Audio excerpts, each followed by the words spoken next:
Koliaska Enterprises, pages 28 to 48. Thank you, Mr. Chairman and Council. This is the first subdivision application for this afternoon.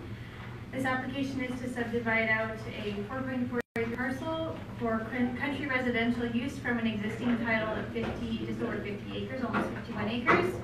And it's located just north of the Duncan, what we call the Duncan, it's the Airport Industrial Park. And the proposal does align with the county's IDP with the city, and it also defines a logical area for the proposed residential area and to define an industrial area in the future. So Steve will go through the recommendation and then the background comments with regards to the application. And Mr. Chair, as mentioned, this proposal in front of you is to accommodate the subdivision of a residential yard, which contains a dwelling. There's a shed, lean-to building, garage on the parcel coming out. The yard here, which is part of the Duncan, we'll call it Duncan Industrial Area, and to sit north of the industrial area to the south, which is zoned rural general industrial. This land and this parcel is zoned as Lethbridge Urban Fringe. As Hilary mentioned, it is part of the intermunicipal development plan area with the city, and there are some specific policies in that IDP that pertain to this area. So what the applicant is doing here is largely affecting the subdivision to subdivide out the residential yard portion there with the house. And once that's subdivided, it's planned in the future that the remainder of the remnant land would be part of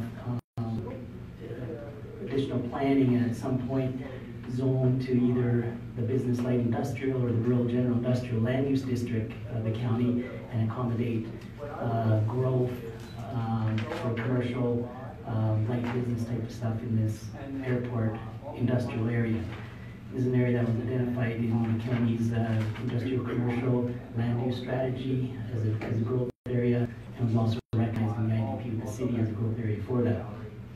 So one of the reasons for affecting the subdivision and subdividing that out from the remnant is that obviously the residential yard portion won't be zoned as rural general industrial or business light industrial because it contains the house on there. So that part will remain as the Lethbridge Urban Fringe zoning on that. As going back over the last 6 to 8 months or so here, the applicant and their agent has met with the county administration and myself in discussing doing the area structure plan for that remnant land. One of the policies in the IDP is that for the area would be further developed for industrial commercial business, they have to do the area structure plan. As well, this lot wouldn't be part of that area structure plan because that would be for the business general industrial area. But on that end, they have been working towards an area structure plan, or making revisions, amendments to the current area structure plan, and that's in place for what we call the Duncan Airport Industrial Area as a future growth phase. So they've done work on that, actually have a draft of that plan pretty much prepared that Harry and I have had discussions with them on. With that area structure plan component that would be on the remnant land, after some consultation with the city on that, the city has suggested that the applicant just proceed at this time with this subdivision to subdivide the house portion out, which would be the Lethbridge Urban Fringe zoning, to separate it from the other industrial uses, and that at a later time down the road here, that part be dealt with separately, just as the business, industrial lands and area structure plan for that. Part of that is just to have a bit more discussions with the city about possible future servicing in the future, as well as stormwater drainage in this area as well, And the county's been looking at this area too for stormwater drainage management plan as well as part of the 6 Mile Coulee area. So that has not yet been undertaking. So that would have to be part of the considerations of the area structure plan for the business park. So with that, some consultations happening with Alberta Transportation as well, and just to subdivide out the house portion, because it's taking access off the internal service road there to the west, not directly off the highway. They don't have a problem with that. They don't have an objection or concern with that. So they're granting approval of that as well. And then the industrial park portion later, when that part is completed, there might need to be some TIA work done or something for that component. But this part for the yard is not necessary. And the existing access is really there, so nothing's changing from the current situation. So on that the circulation of our transportation, they have granted an approval of it on that basis. So as mentioned, so the application for finding is merely to subdivide out the 4.42 acres for the yard portion that would touch over to the west service road. That would then separate it out from the rest of the land. The remnant piece, which would be 46.41 acres, that then would be additionally planned for in the future for more commercial industrial type business. So it's kind of setting the stage for that. This is like kind of like a two-stage process. This is the first stage to separate the residential from the commercial industrial, and later down the road, holistically the whole industrial business park can be looked at. So with that, you will notice that comments were received. I said there was a number of discussions that happened with the city, but on this application itself, the city did send in written comments.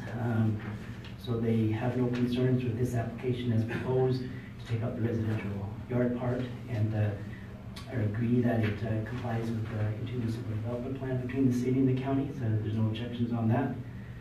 As well, there's also no objections or concerns noted by any of the other government agencies or any of the utility companies. I did get in one late comment from the gas company in regards to a gas line that runs along the east there, which is not part of your package because it came in later.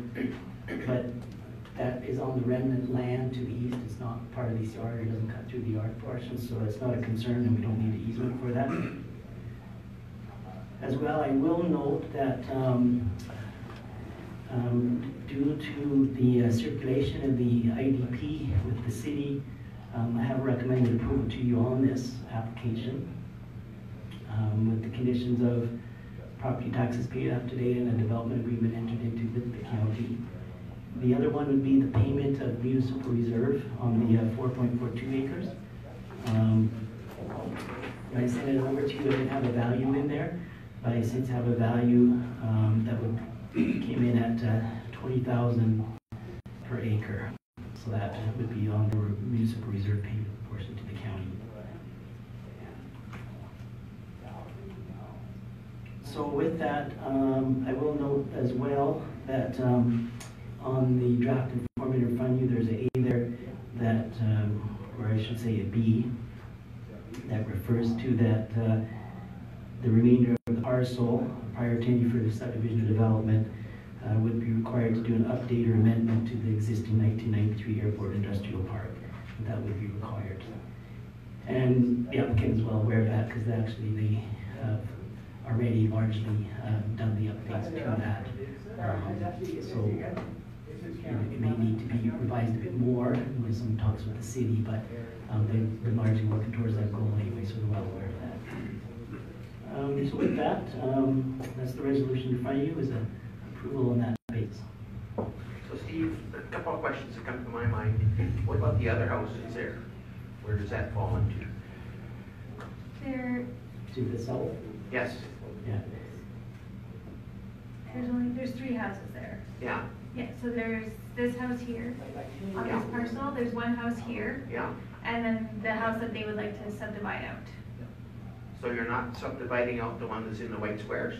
No. That one there? No, this one's been done already. I don't remember when that was done, 2011, I do believe. And then this one is the one that they're looking to do now. Well, I would have never guessed that from that map. No? Oh, sorry. So, and the minimum distance separation you required from the biodiesel plant? What is Yeah, it? it meets the setbacks to that type of industrial use. Excuse me.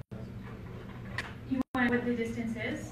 Well, I just wondered if it met it. Yes, Because it's yes. pretty close. Yeah, it does, yeah. Oh, I see, okay. Go ahead, Bob. Thank you. Hello. Now, we've got, this will be the second parcel out of the same that we've subdivided. Out of the same little 80 acres or 60 acres, right? Because we had subdivided Jennifer Aquila first out of that parcel. Now we're subdividing for John, right? Yes.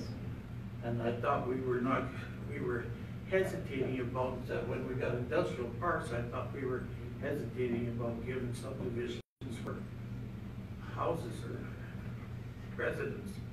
Yeah, Mr. Chair, the situation is that this is an existing dwelling that's there, so it's not a subdivision of a vacant parcel to put a dwelling. This dwelling's already there, it exists. So the purpose of the subdivision is to separate this from the remnant land, because the remnant land's been flagged as a future growth area. So one of the things in the area structure plan that's being prepared, one of the policy statements in that plan, and at some point in the future that'll have to come before council here for approval, but there's a statement in that area structure plan update that says there's no additional residential uses or residential subdivisions allowed in this area. So this subdivision is to separate what's already there, existing, built, and then the remnant land, there will be no additional residential. So like I say, it's separating the business, commercial, light industrial types uses from this so that they're separate. And then that remnant land, there will be no additional residential in this area. So part of the area structure plan update is that saying is the county doesn't want any more residential in this area.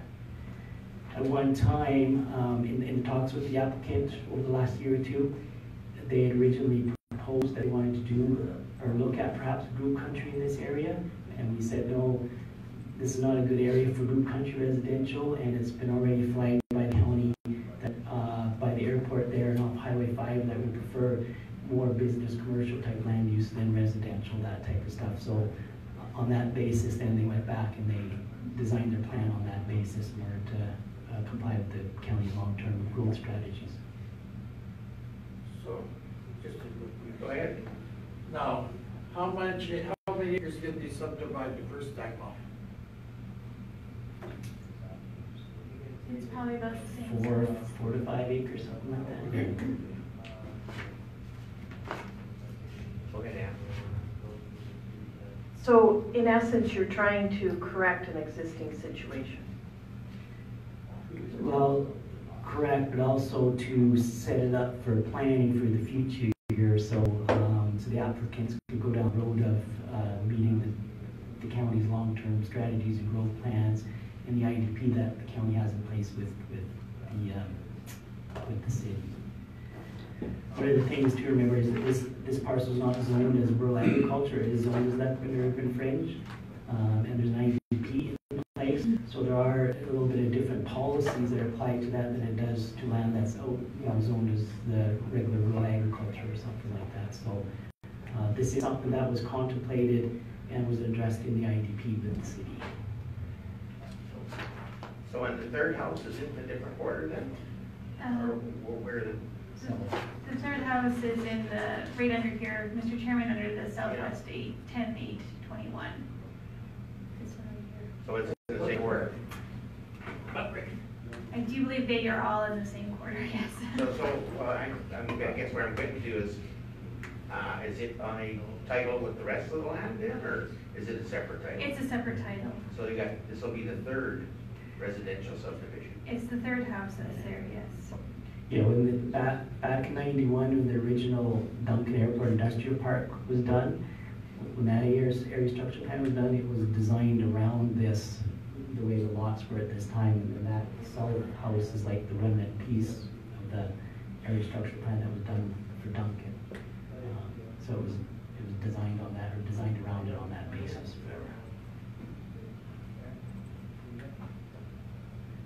Go ahead, Ann.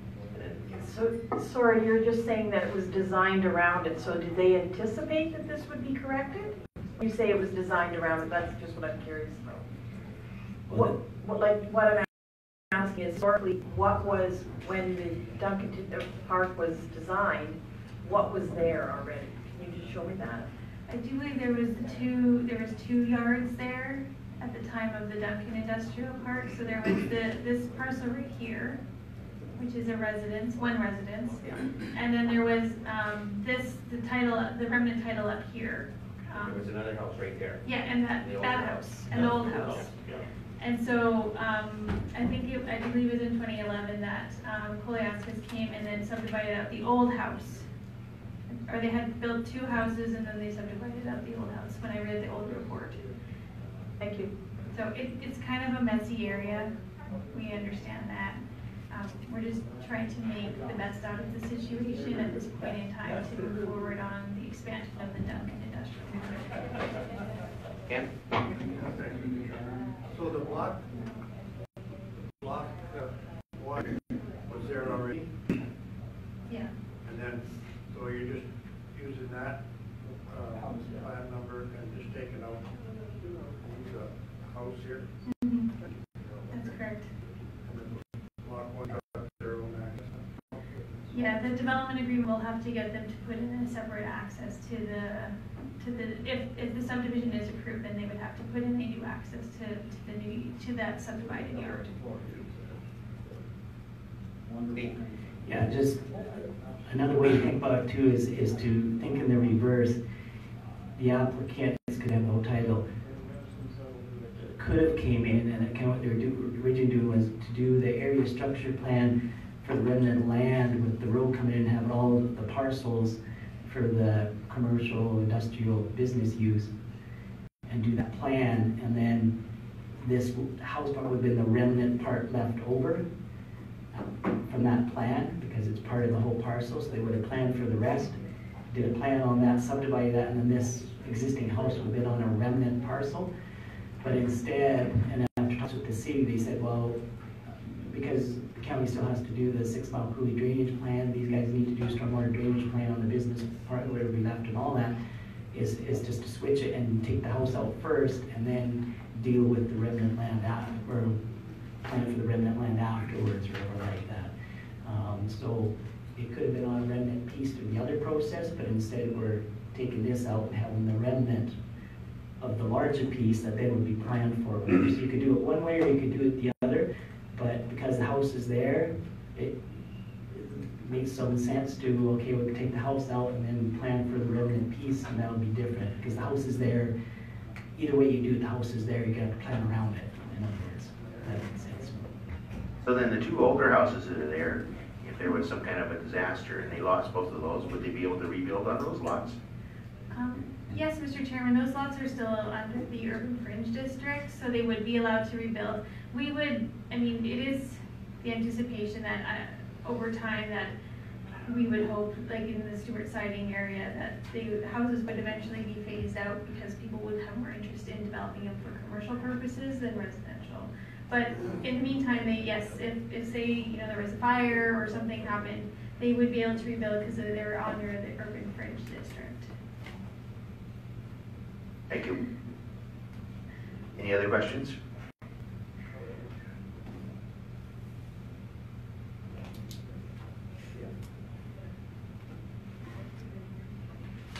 Seeing none, would somebody care to move? Claus?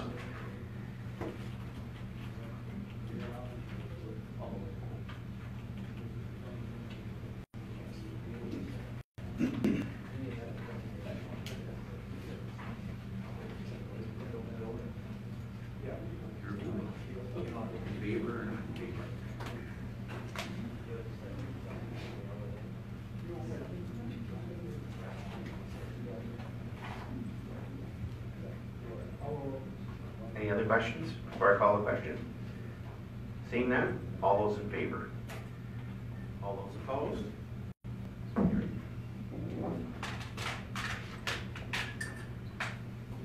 We might have, I guess we have time. We can start the other one, Mr. Chairman, and then we can always table it. Village subdivision application 2018-0168, Grandview Gavin Peters, 8067 to 110. Thank you, Mr. Chairman. This application is to subdivide out the existing, the truck wash that was built at this location at the... Sorry, 4966. Oh, sorry. Somebody's made it. Thank you. No.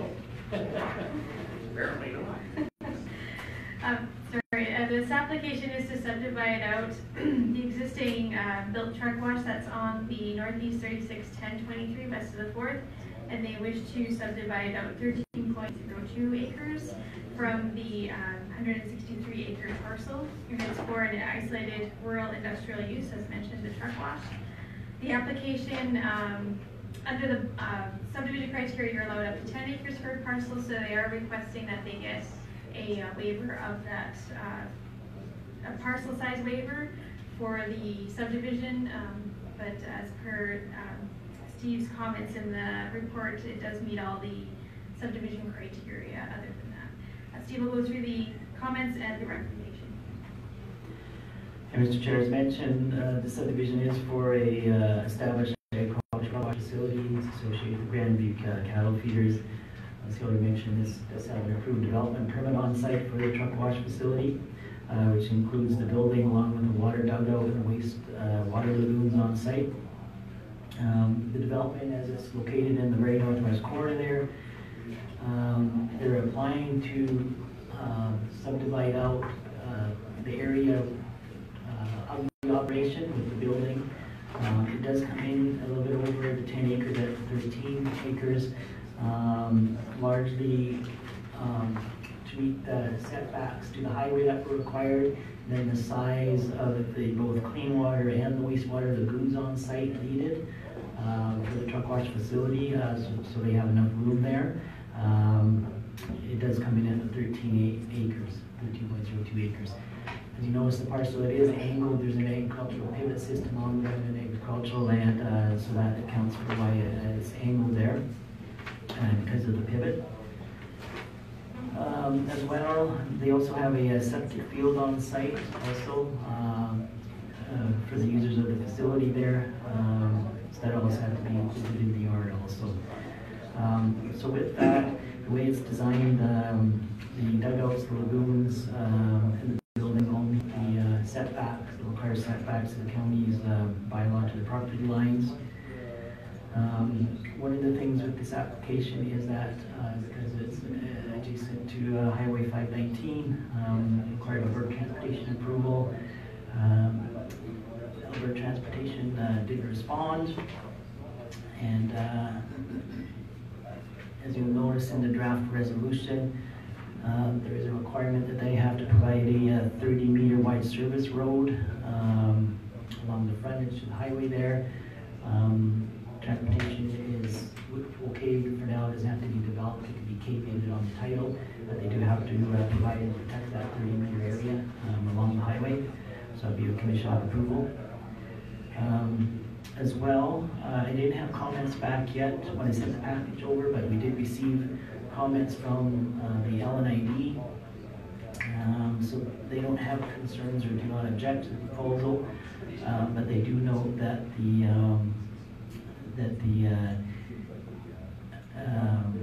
irrigation acres on the parcel area being subdivided, that 13.02 acre area, either have to be rearranged or removed. The assessment role, and that they have to enter into water conveyance agreement for a minimum of 30 acre cubic feet of water for the truck wash facility part. So they'll have to deal directly with the LNAD on that, but those comments just came in here before after you guys already received the package. You don't have that maybe in there, but With that, it is the first parcel out of the quarter section for a commercial industrial type use. So it does meet the criteria of the bylaw with the waiver of the parcel size for the 13.02 acres because it's above the 10-acre parcel size. So other than that, any questions? Comments? Thank you, Mr. Chair. That 36, 1023, the name on there is not the correct name anymore, probably. Right? No, it's, That would be correct. sorry, it's right here. Oh, This person okay. here, yeah.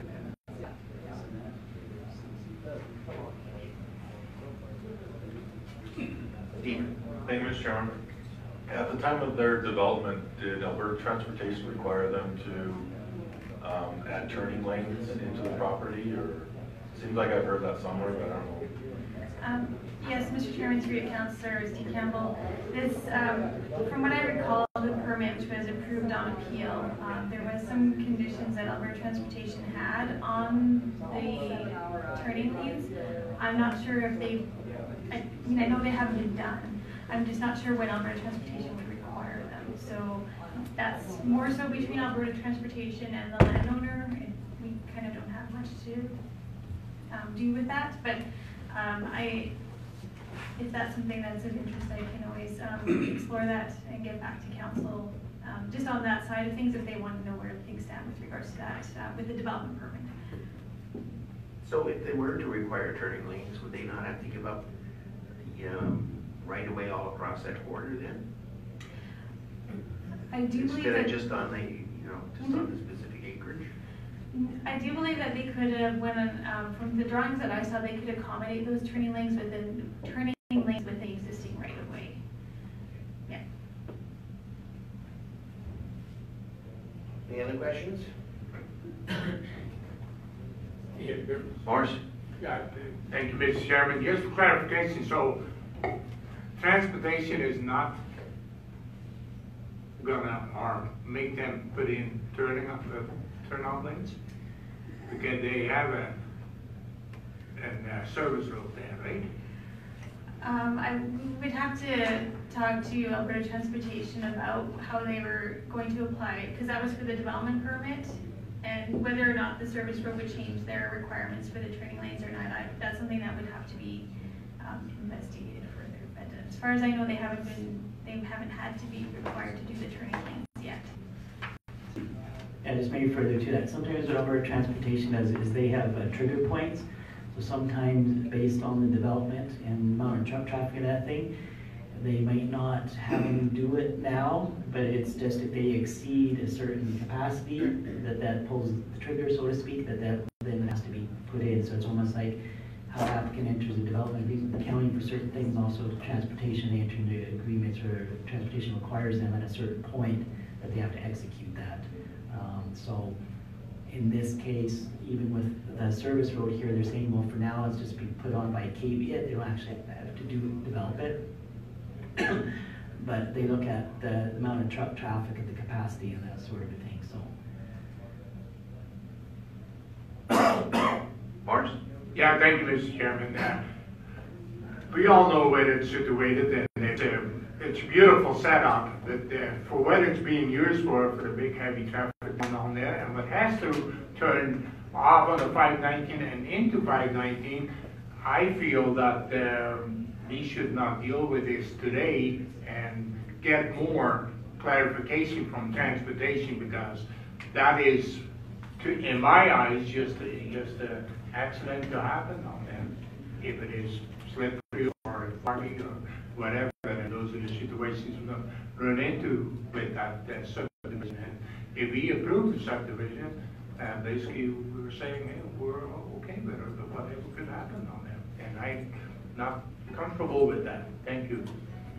Thank you. Any other comments? Steve?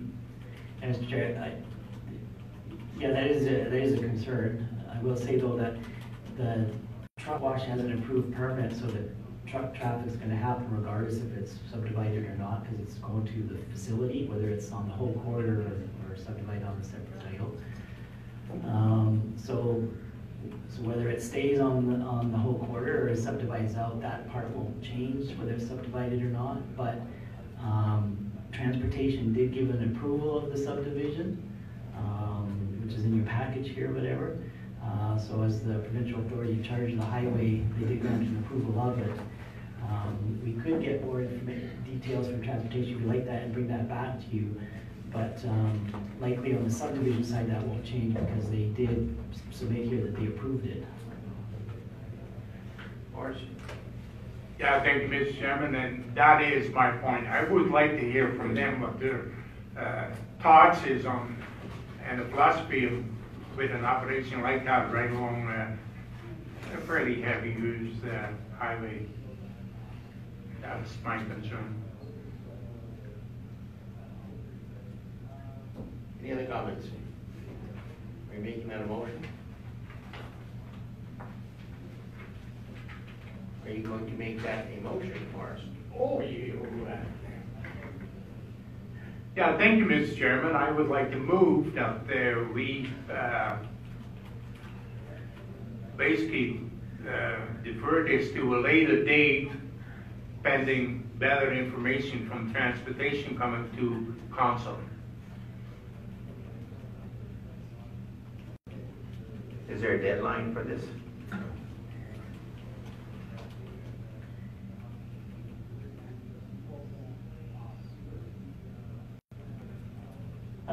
It would make next, we have till December 30th, so it would make the next meeting, if we can get the information back before your next meeting.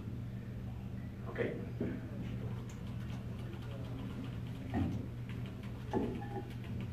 Any other comments then? So there's a motion on the floor to defer to December 17th meeting. I'll call the question. Those in favor? Those opposed? Carried. Okay, our next is a 2 o'clock public hearing for bylaw 18-023. Can we do them both at the same time? And 2 more? Yes, Mr. Chairman, the public hearing you can open for both of the applications that are being brought forward to you. So just one public hearing. Thank you. Pardon me? One public hearing. Yeah, for both. Yeah. And that is page 67 through 110. 66. Okay. Look at it right here.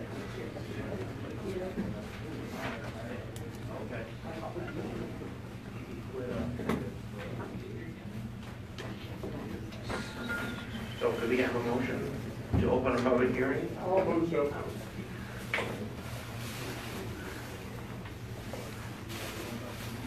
All in favor? Opposed? Carried.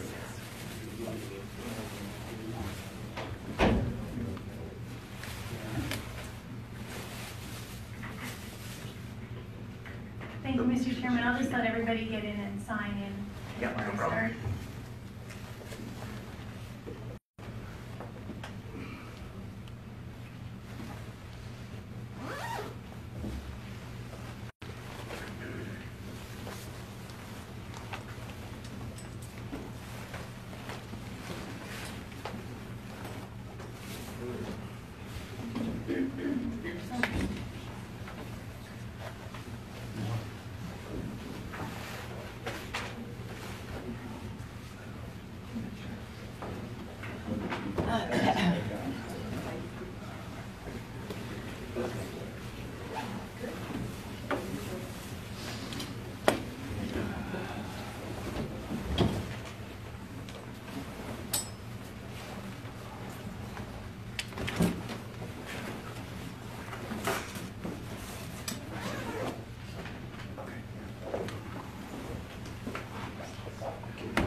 We have received the motion to open a public hearing for bylaws 18-023 and 18-0-024.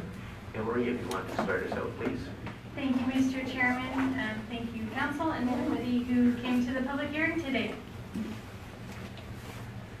So, well, I've written the report as one, it's one report for both bylaw applications, bylaw 18-023 for the Northwest 71019 west of the 4th, and also bylaw 18-024, which is in the southeast 1020 west of the Ford.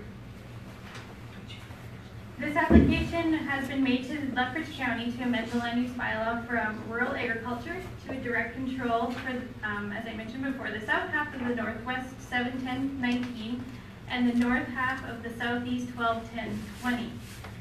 The parcels are located about 2 miles east of Highway 845 on Township Road 10-2 and on Ridge Road 20-0. The applications are required because the proposed project does not meet the siting requirements as noted in the Lethbridge County Land Use Bylaw, which directs solar collector facilities to parcels of less than 80 acres and that are not irrigated. County Council approval through the direct control would be required to proceed with this type of project. In addition to the approval from the county, the applicant is also required to get approval from the Alberta Utilities Commission, and they have submitted their application to the commission already.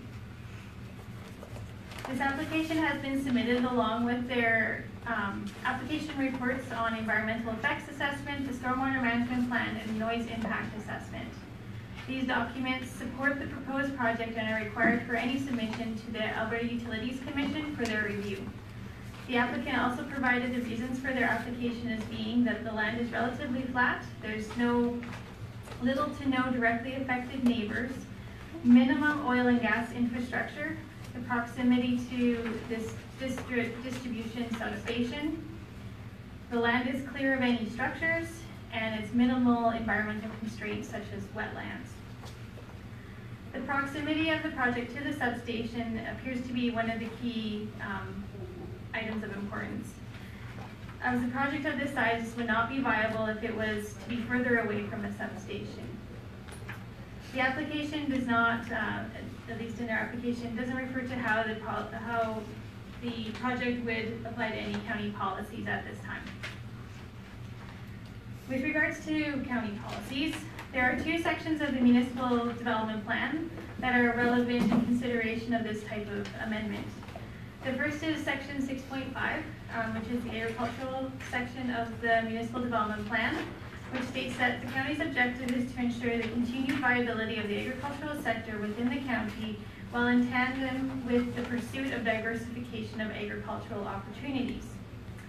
As such, Lethbridge County will work to ensure that future development of agricultural land shall only occur if it meets the guidelines and criteria set out in the MDP, Municipal Development Plan, and other applicable plans, such as the Land Use Bylaw. Further to that, a subsection of that policy states that the relevant approval authority shall consider irrigated land to be of the highest priority for protection.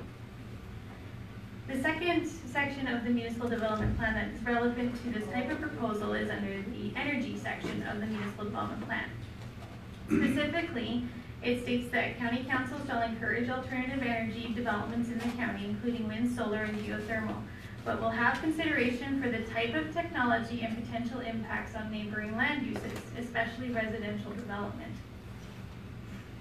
And secondly, that county council may create policies and regulations in the land use bylaw as it determines necessary to address development standards for particular energy developments.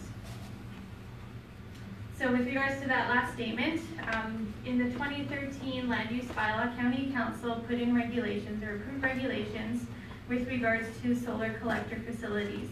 And that is to limit solar collector facilities on lands located on high quality agricultural lands, and that they are to be located on parcels of less than 80 acres and not be irrigated or eligible for irrigation. This was done with the intent to improve the preservation of high quality agricultural lands within the county. The application was circulated to county departments and external agencies for review. Comments were received from Alberta Transportation, the SMRID, St. Mary's Irrigation District, Fortis, and the Oldman River Regional Services Commission.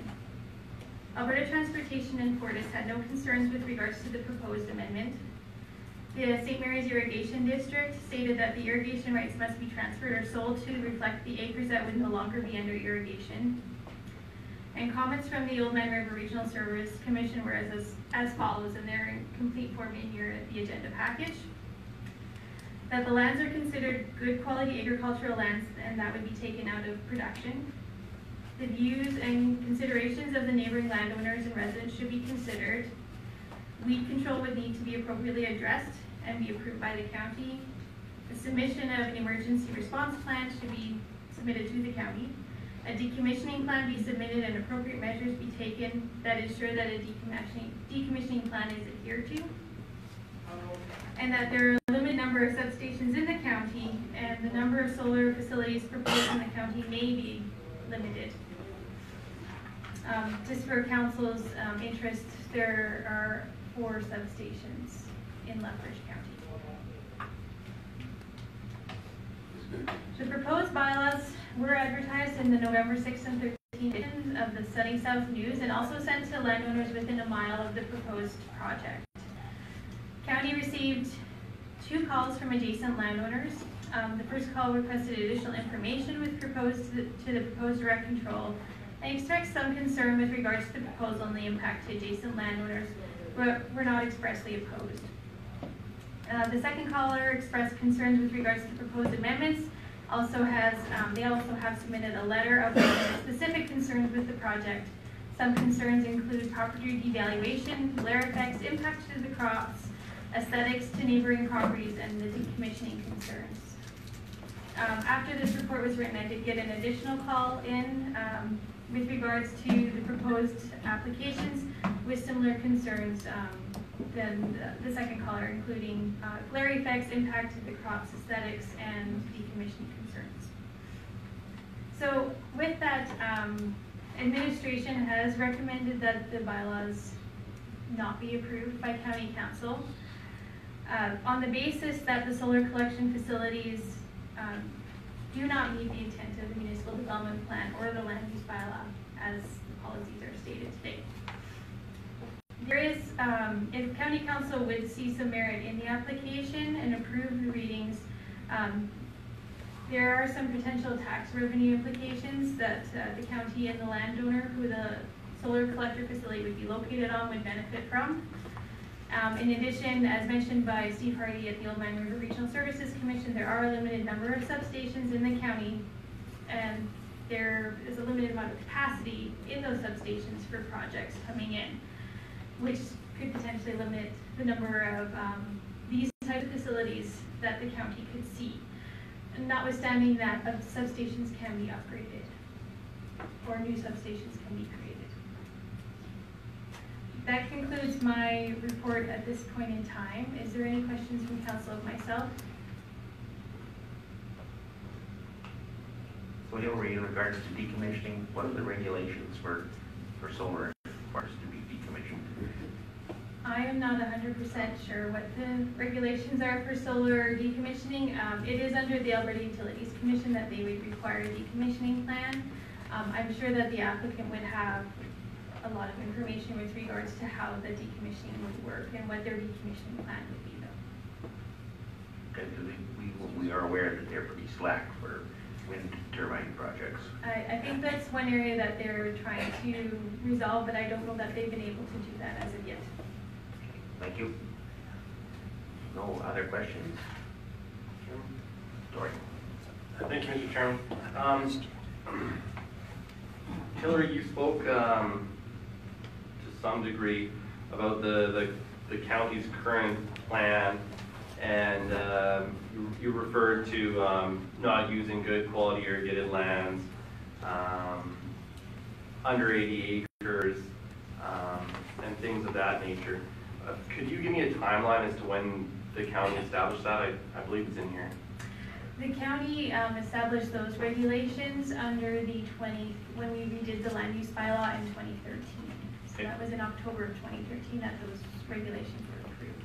And further to that, these regulations are all publicly accessible, correct? That's correct. Yeah, it's a public document. It's on our website and accessible here in the office.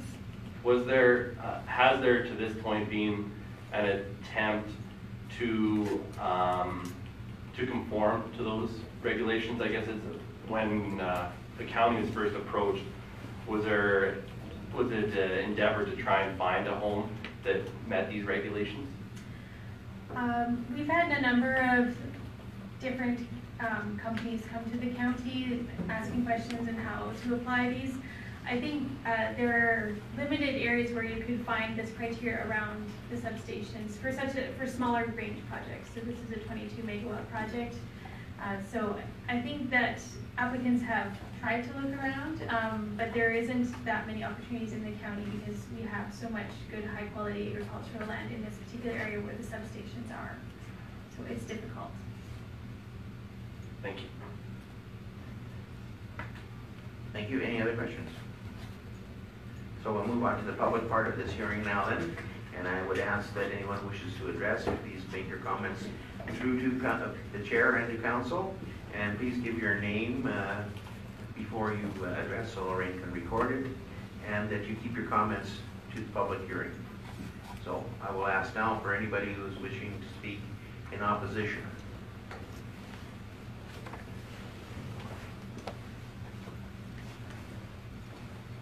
I'm John Lucing.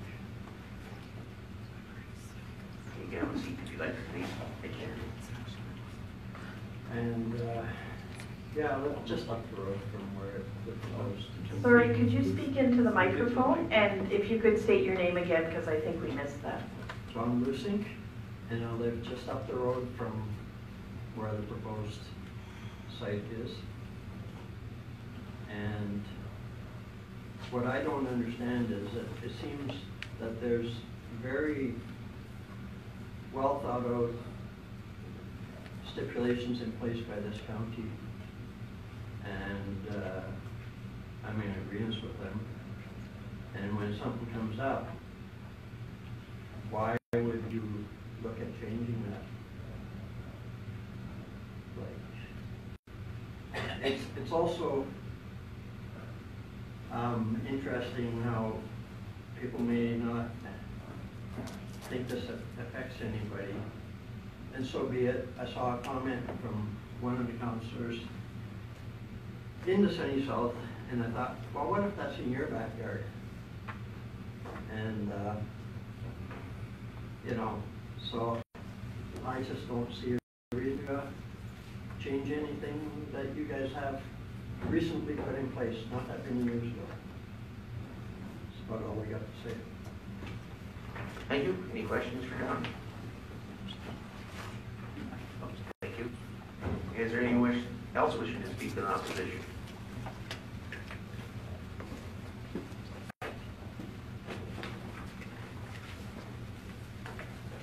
Hi, my name is Grace Matthews, and we also border the property that is in question, one of the properties to the southwest. We farm under David Grace Matthews as well as 5M Farms, and so we actually have two properties that would be affected. And I took a picture just before I left home, and you can see the trees briefly on the horizon that are not that very far. All those trees will be obliterated with the view should this project go ahead. There will be simply no backyard left to us. That would be aesthetically pleasing. And furthermore, there's a lot of studies been done as to voltaic glare, photovoltaic glare. I also have studies that show the excess water and the problems created by excess water should the properties not be maintained. Those also are quite available on the internet to pretty much anybody who wishes to look at them. And if you look on the internet as well, which the internet isn't the final authority, however, there is information galore that say that the photovoltaic projects are new. They are not yet been studied adequately in terms of effects on surrounding property values, on surrounding land, on surrounding effects. There's a big problem in the United States where they have birds that land on these projects and their wings and feathers fly off. You can find numerous reports on that in the online, and none of those are included in the approval process or that we have been subjected to this point. And I would also like to say that in terms of the papers that we were presented with as neighbors to this project. I would like to, I wrote a brief summary of some of them. Asbestos Ventures representative has provided reference to 4 papers regarding property value impacts as their basis for justifying no impact is likely. However, only one of these papers is a peer-reviewed scientific review or analysis. If you look at the 3 non-scientific articles or reviews, and you can find that the majority of them omit important scientific literature currently available on property valuation under renewable energy proximity effects. Indeed, scientific evidence states that visual, aesthetic, and land use impacts are some of the most critical impacts from ground-mounted large-scale photovoltaic projects. Especially in the context of landscape planning, property value impacts. This is a quote from Scott Man, I'm not sure how his name is, but it's Scott Man Milio, and it was produced in 2016. And then there's a paper from Walker, it was produced in 2014, so they are very recent papers. And so far, these findings have been omitted, and instead we have been opted to receive non-scientific and non-peer-reviewed literature that supports a project viewpoint that is not necessarily a neighborhood viewpoint. There is also a paper by Vin McCullough in 2014, and that article on property value impacts from large-scale energy projects that are in Ontario is not a suitable assessment of the potential impacts to properties within a 5-mile radius of the proposed project. So basically what they're saying there, what this newest article based on scientific research shows is that the impact is there. That means that we will have to deal with the impact. Whether direct control mitigates that or whether it's better to have that under county control is something that you have to decide based on the knowledge that so far has been produced. But that does not say that the neighborhood and the surrounding area will not be affected as claimed. Furthermore, when you decommission, there's an inherent cost. There are numerous toxic chemicals that have been scientifically studied. One is copper indium selenide. One is cadmium indium gallium diselenide, silicon tetrachloride. Those are the major ones that you can study.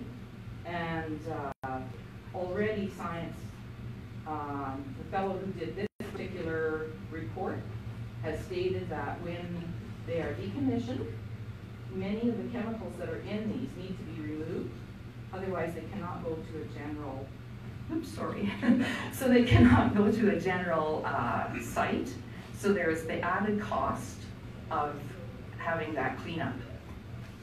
Are you prepared for that? Because apparently that becomes then a county responsibility, even though it has been placed under direct control.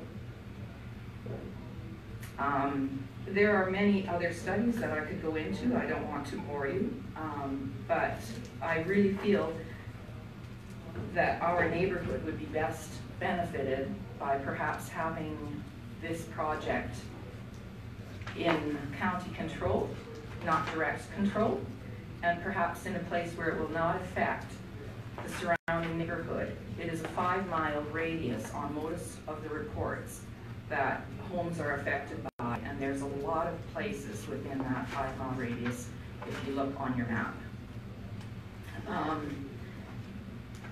Furthermore, I really feel that there will not necessarily be solar glare, but there is reflective glare.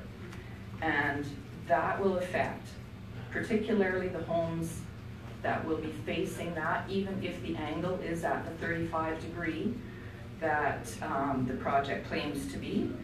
The sun changes throughout the year. And so there is something to be considered. Who, as landowners and prime farmland co-owners, do we resort to? I place that question to you. Who do we resort to if you give direct control to an individual within your county? I don't know. But if we are impacted, where would our resources lie if we are not the beneficiaries of the particular project? Thank you. Are there any questions from council? And just to define probably direct control, it does mean that council gives the direction for projects, not the applicant.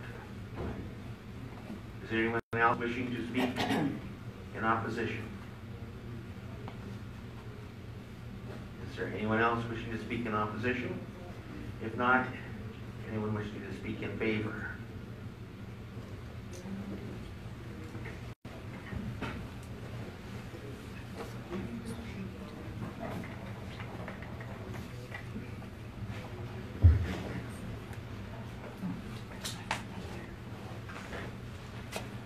Good afternoon, Council. My name is Clyde Carr. I'm president of Esestes Ventures.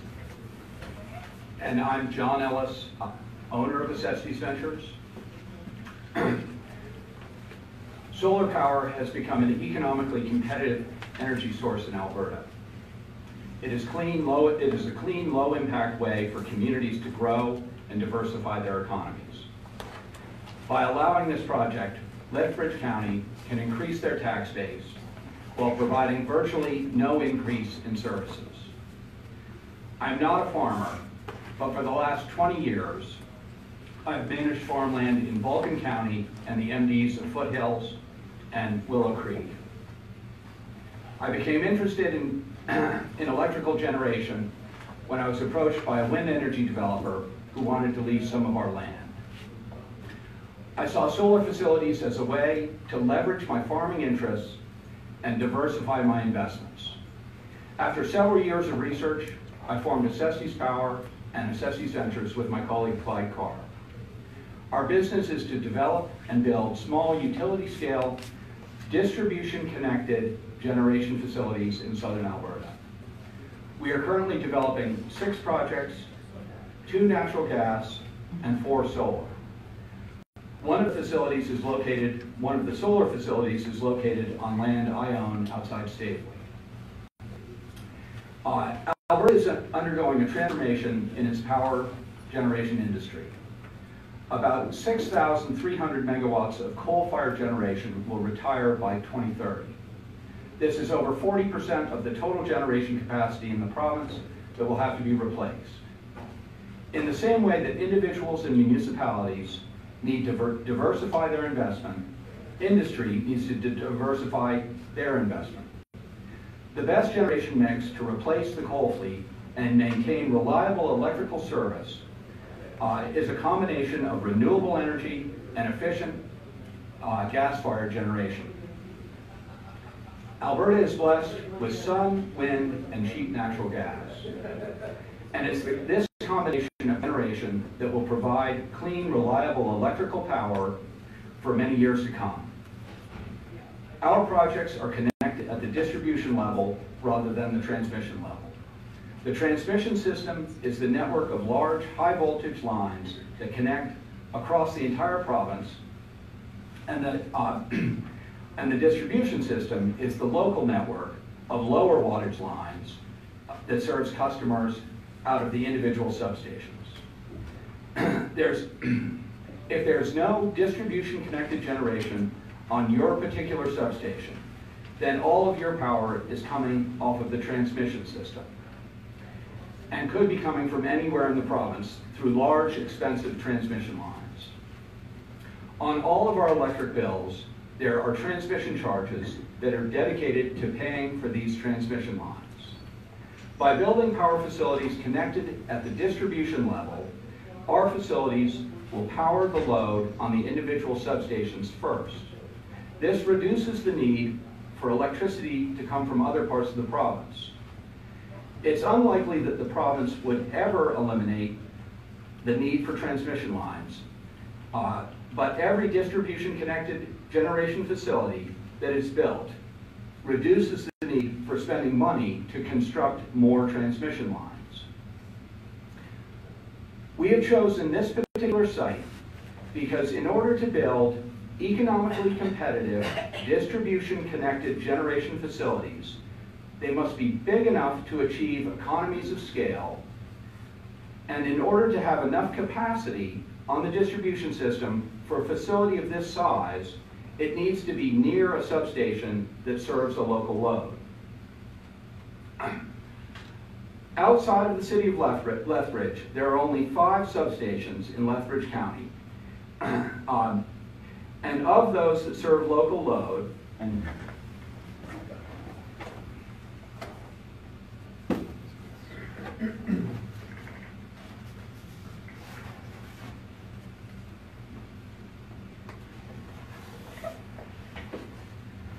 so we studied the various substations. The 2 marked in orange are this is the project we're referring to now. Our other application that is up for its first reading is this other orange tab. This substation, which only serves as a transmission pass-through station, is not a distribution. There's no distribution service off of that. All of the substations require, or all of our studies require that we have enough capacity at the substations. These were the 2 substations that had the capacity. An added disadvantage of this substation is its proximity to the airport. And this substation, in addition to also having irrigated land nearby, has an on-site generation facility that takes up some of the existing capacity. So they're limited. They're limited places, as was discussed earlier, and this is why we've identified these locations.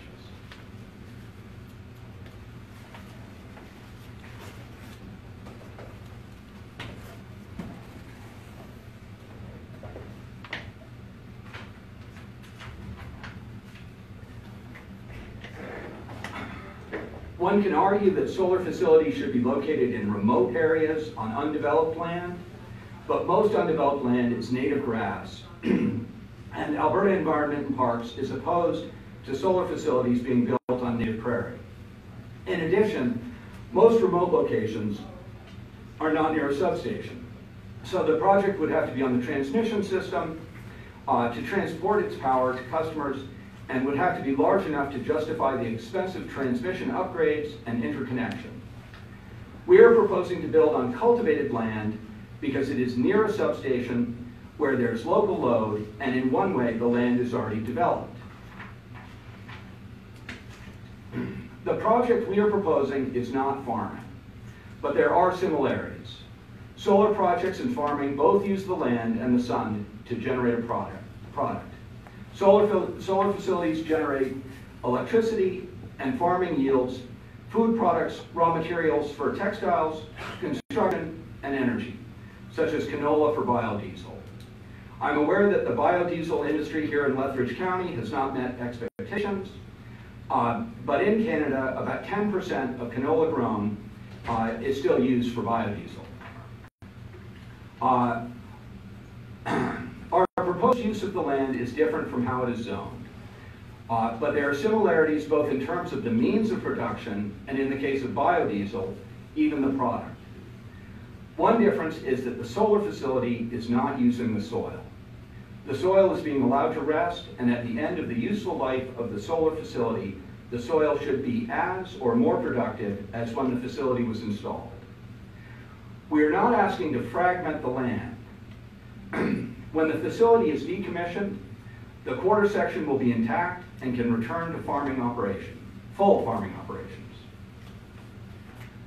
We have received our Alberta Environment and Parks approval for the project, that's AEP, and this approval includes a decommissioning plan. But we understand that Lethbridge County may also require a decommissioning plan. We are prepared to meet all of the county's reasonable requirements and conditions for this project to go forward. We have done all of our due diligence for the AEP and the Alberta Utilities Commission, and all of our studies have exceeded the requirements to meet the standards for approval.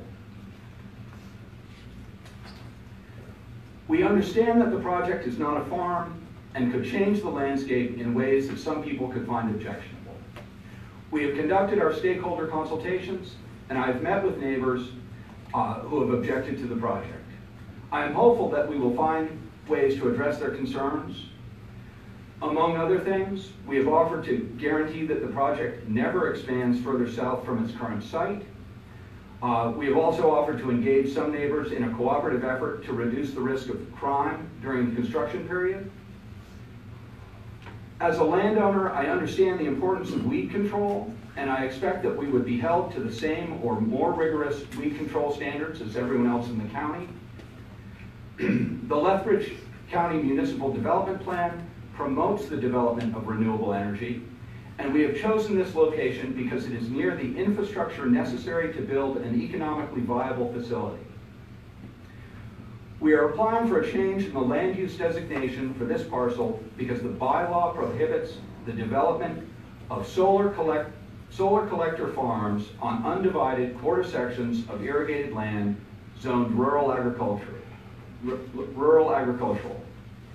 This redesignation will allow the council to permit a project that does not require the land to be fragmented and will have many positive attributes for the county. In addition, when the project comes to the end of its life, we want to guarantee that the panels and racks are removed and the land can be returned to productive farming. This project will help Lethbridge County to diversify its economy without the permanent loss of agricultural lands. Once construction is complete, the project is not labor intensive. It creates almost no noise and emits no odor. This facility is an asset for the county because it will be taxed at a much higher rate than the land as it is. But even more importantly, it is a facility that requires very limited services. The county gets the benefit without the cost. During the life of the project, we would like to pay our taxes, operate a clean, quiet facility that requires very limited county services. We want to soak up the sun, generate power, and be a good neighbor. Thank you. If it's okay with you, Cameron McLennan, our local advisor, has asked if he could comment on the application process. Certainly, before that, maybe if there's any council questions. Claus? Yeah, thank you, Mr. Chairman. In Europe, they've have extensive experience with solar, probably a lot more than we in North America here. The question I had is about the decommissioning. Do you have a plan in place? And the life cycle of this, would that be correct if I say that was around 20 years? Yeah, I defer to my colleague Clive for that. Okay, yeah, thanks for the question. Minimum 20 years, more likely 25 years, possibly 30 years. So that's on the life cycle. Question on decommissioning, we submitted a decommissioning plan. It was part of the environmental assessment plan that was submitted and signed off by Alberta Environment Parks. And we'll also be most likely submitting a plan to Lethbridge County, I presume. Any other questions? Morris? Yeah, thank you, Mr. Chairman. You keep on talking about decommissioning, but I mean, when it's to the end of its life cycle, why wouldn't you rebuild? Well, Definitely a possibility, prospectively, but I guess that's a decision to be made when we get that far out. Any other questions? Dory? Thank you, Mr. Chairman. Two questions. Would you be able to speak to some of the concerns that your prospective neighbors brought forward regarding the construction phase, the increased traffic and the number of workers on site during construction? Well, I can comment, but before making any of those comments, I think it's important to just to make it clear that the whole construction plan and the resources required will be determined at the time of receiving and signing a contract with EPC contractors. But nevertheless, estimated during the peak of construction would be 100 workers ballpark. Construction time could take up to 12 months. Again, that's very ballpark, and also depending on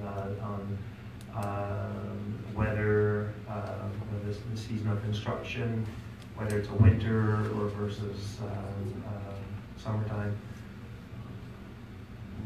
Remind me, did I answer all the questions? Or did you have Yeah, and then I had just a second question. I know with our group meeting at RMA and Foothills and our smaller groups, we've heard concerns regarding wind generation and also what's happened on the oil side of things with orphaned wells, with companies no longer being able to go forward, selling off abandoned wells. I guess just with the uncertainty with the provincial government as it is now, subsidies and things like that going forward, maybe if you could just, I guess, speak to any, I guess my concerns would be if it was no longer something that was fruitful for you, your company, the transitioning to a different company or potential concerns like that, I guess, is something that's been brought to my attention. Actually, if I could speak to that, the decommissioning plan that we would have in place with AEP would be one level. Just as an example, one of our other projects is in Vulcan County. We received county approval for that. One of the conditions is that there be a decommissioning plan in place. Another condition is that if the project is not used for us, I believe it's 2 years, then the county can force the whoever the owner is at the time to implement that decommissioning plan. So we would work with the county to put safeguards in place so that the decommissioning plan met the county's conditions, and that the county would also have conditions that would allow it to force that decommissioning plan to be implemented. And speaking to the earlier question, we also assume that we would work with the county to create a road use plan during construction, and that we would be subject to dust mitigation strategies and construction time restrictions and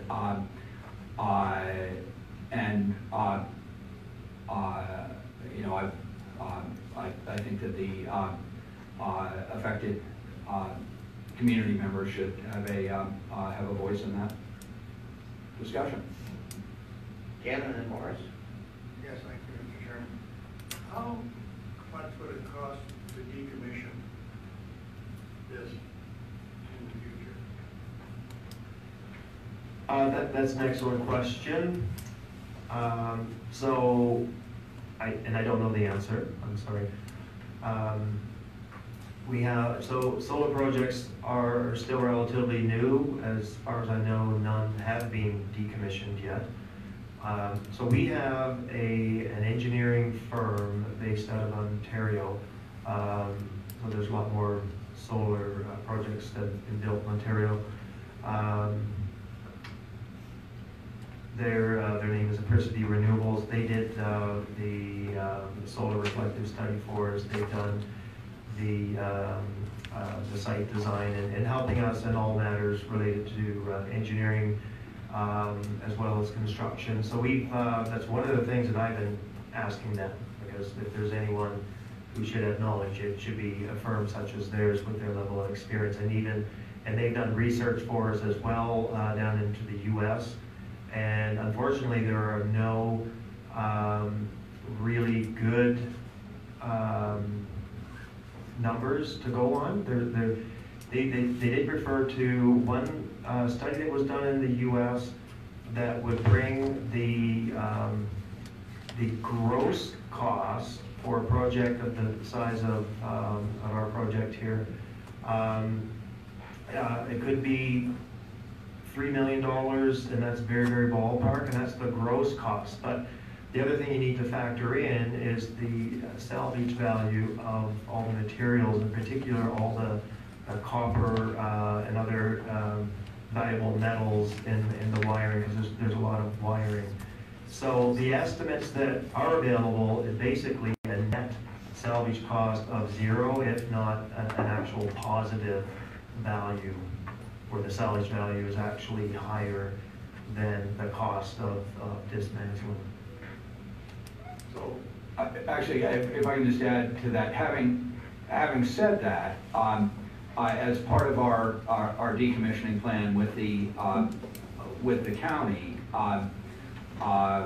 we could create a fund to and a mechanism for that fund to grow, so that there would be a set amount for future decommissioning. So, like, the American, like, it's 3 million, so you guys would put up the bond for that? Make sure that it's still there? We would put up a bond. As Clyde mentioned, the $3 million is the gross figure. The study that he is citing puts the net figure at zero. So we would hope that we wouldn't have to put up a bond for the gross figure, that we would be able to come to a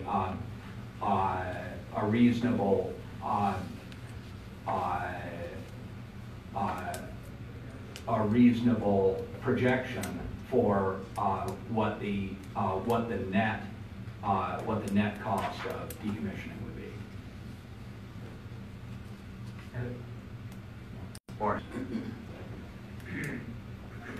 Yeah, thank you, Mr. Chairman. You got a list up here, just in case you need to decommission the whole thing down here, and it comes out to $98,000 and $98,000 going up. Is that per acre, or is that the whole project? Just clarify, you might be referring to a letter provided by either the Matt Urusin family. Okay, yeah. I think that's from them. Yeah, okay. So who's going to be the landowner of that land? The land belongs to Simon Boss Nurseries. Yeah. We're leasing the land from Simon Boss Nurseries, so that it's their land to do what they want to do with it. Yeah. So that if it is going to be decommissioned, and let's say that whole end of it is completely haywire, just like some of the well sites that we have in our county. They've been decommissioned, but they haven't lived up to cleaning them up. But the landowner is basically responsible then, is that concern to Simon Watson? Well, I guess Simon can answer that himself, but I just wanted to point out, you may be aware, recently, I don't know if it was in the summertime or recently the government of Alberta announced that they were going to be putting requirements in place to protect landowners, specifically for renewable power projects in Alberta. So, so my understanding is, I'm not sure if it's called a regulation or whatever it's called. These requirements have come out just recently. I believe it was in October. So I just haven't had time to bring myself up to speed on it yet. We have a representative from our land services company, Action Land, here today. He printed off a copy of it if you wanted to see it. Any other questions? I have two, and the one was brought up. What about reflections? Is that a fairly significant issue from a solar farm? Well, that's another really good question, because solar is new. It's an issue that comes specifically with solar power. Other renewable power such as wind never had that kind of an issue to deal with. So at the Alberta Utilities Commission level, there's actually no requirement to provide a reflective study. Nevertheless, solar power developers started doing them just because they wanted to do a good job. Just in roughly the past year or so. So we decided to do a solar reflective study for our project as well. So as I mentioned earlier, the study was done by the engineering firm that we're using, Apricity Renewables. And their results have shown that there is the solar reflection coming off the panels will have no detrimental or harmful effects. That's just to be able to say it in one sentence. Okay, thank you. And the one other thing you were talking about was the power you generate. So during non-sun hours, do you have a battery storage unit you would put in place, or do you only generate power during daylight hours? Yeah, just during daylight. Battery storage is a novel idea. It's still in research and development stage, starting to be commercialized in certain areas. You probably read about with Tesla and things they've done, let's say in Australia, and things happening in the US. But generally speaking, battery storage, still too expensive. If we were to decide to do something like that, that would be a separate application. So right now, we don't have any plans for that. Okay, thank you. Any other questions? If not, then Troy. Thank you, Mr. Chairman. You just mentioned the importance of the proximity to the substation. As you get further away, like say that southeast quarter, you're like, from the corner of the quarter up, say a mile. Where do you see the drop off where it becomes less economical and not feasible? What kind of a proximity do you need to that substation? Yeah, that's a difficult one to answer.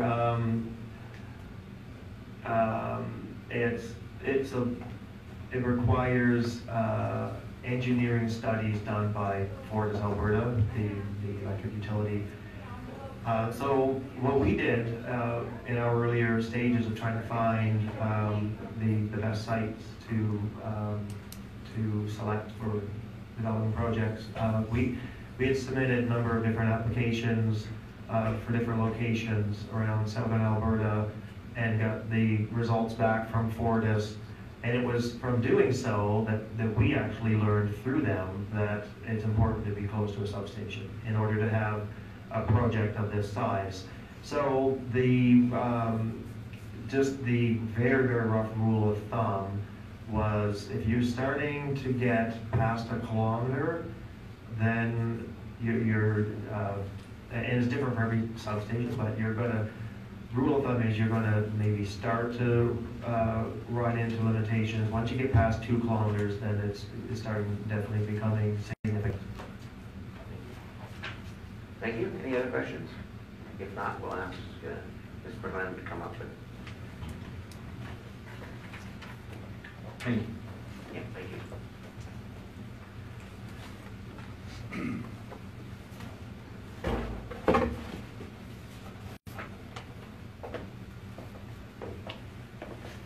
Good afternoon, Mr. Chairman, council members. My name is Cameron McLennan. I'm part of the Hockfield Law Firm here in Lethbridge. I just wanted to speak to, I'll call it the legal process and the policy, the underlying policy that prevails for decision-making by the county council in respect of this matter and similar matters. What I'd like to do, if I could, I've made a copy of excerpts from your municipal development plan, from the South Saskatchewan regional plan, and from your land use bylaw.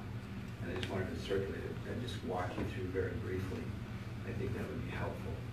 If that's okay by you.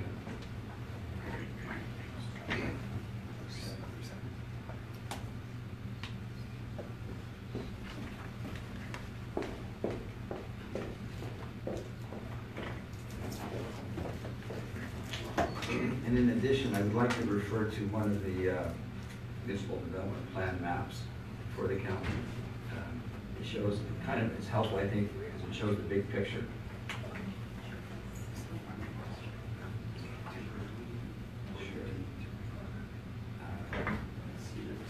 It's okay.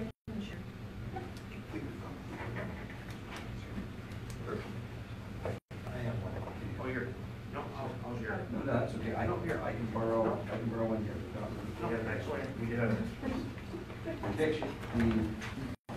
I can pass this is figure 9 from your municipal development plan. And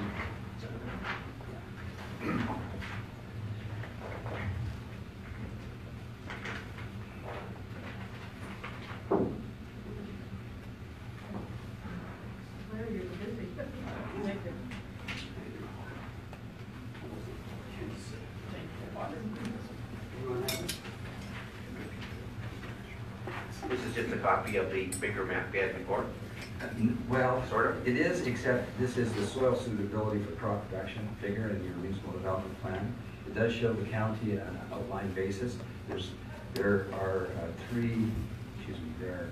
two green, I'll say pie-shaped references.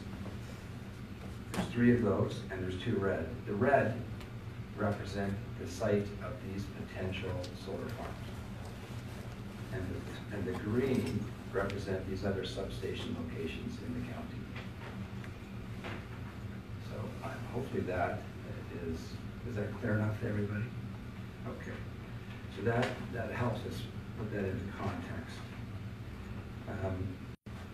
Now, in the handout, again, all of these are your documents, but I'm just going to refer to abbreviated reference points to there.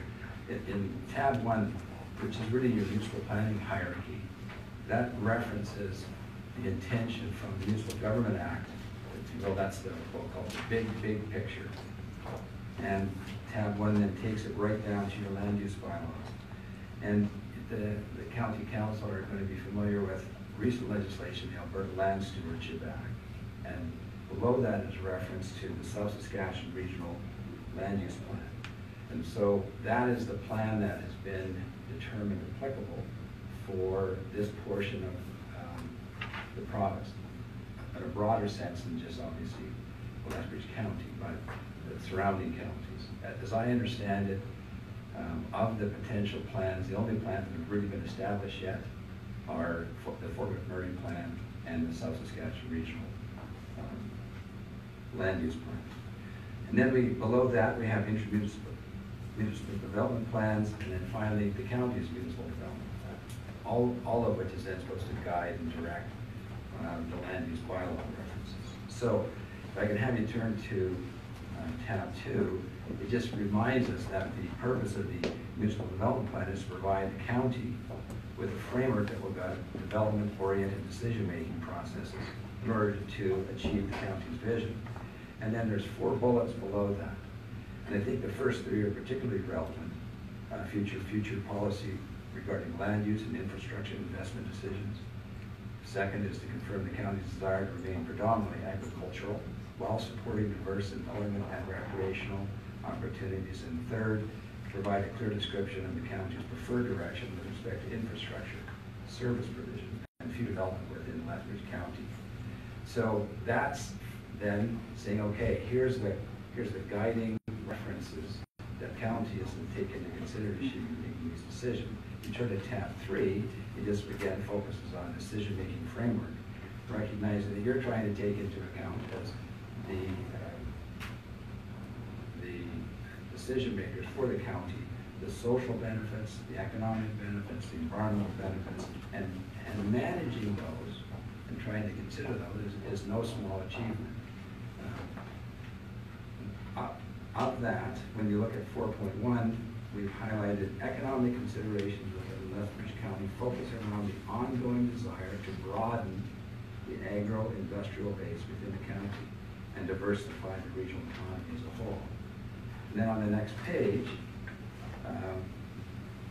there's a reference again for economically, developments that suit the economic aspirations of the county must meet all development requirements, make sense from an adjacent use perspective, and demonstrate little potential to require the county to invest resources in the future upgrading of services that have faltered due to poor infrastructure design and construction.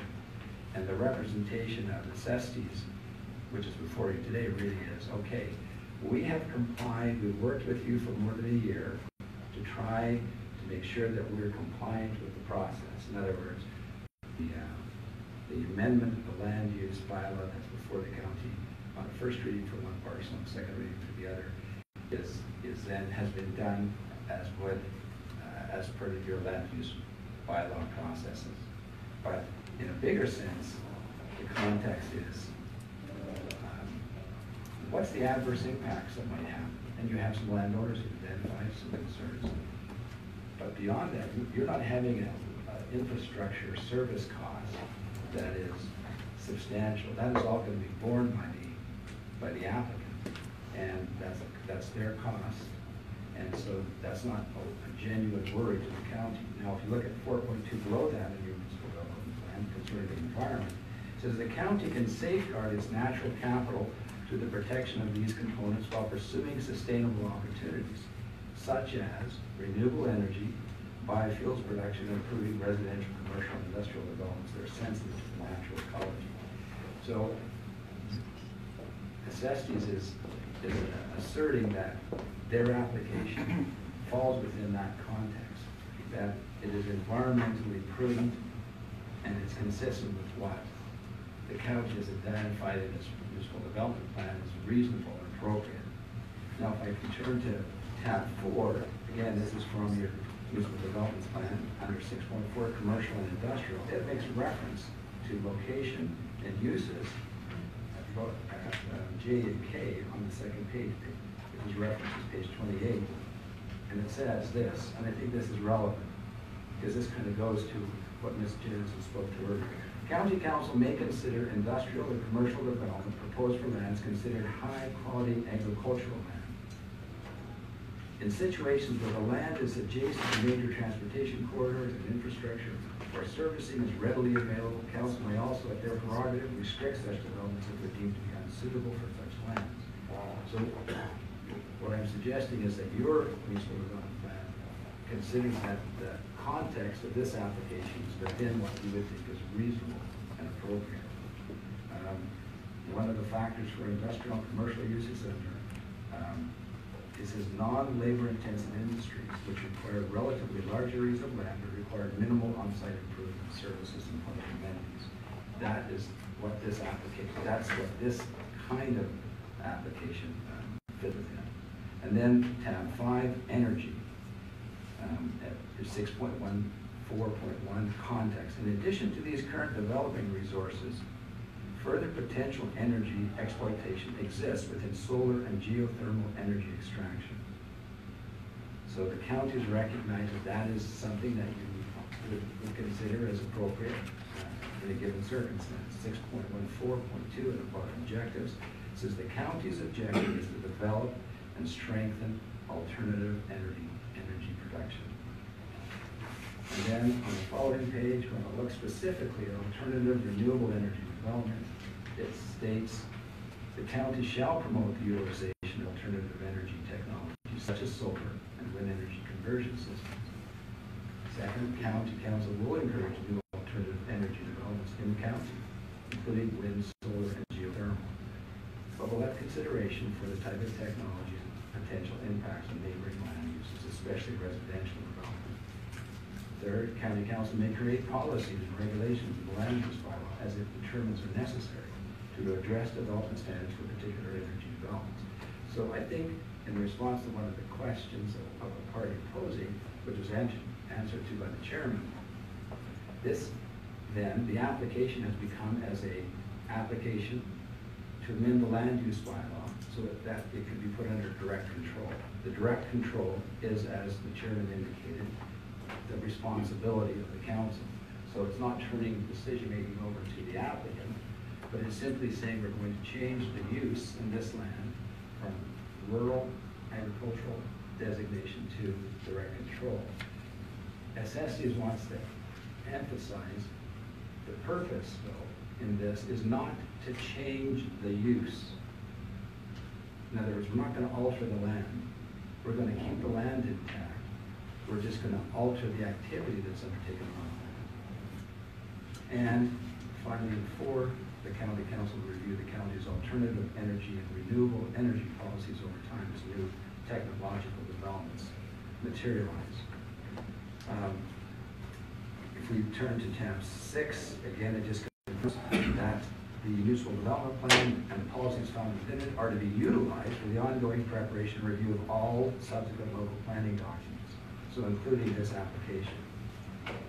Tab 7 refers to the South Saskatchewan Regional Plan, and it says the purposes of the plan is supposed to be incorporated in municipal decision making.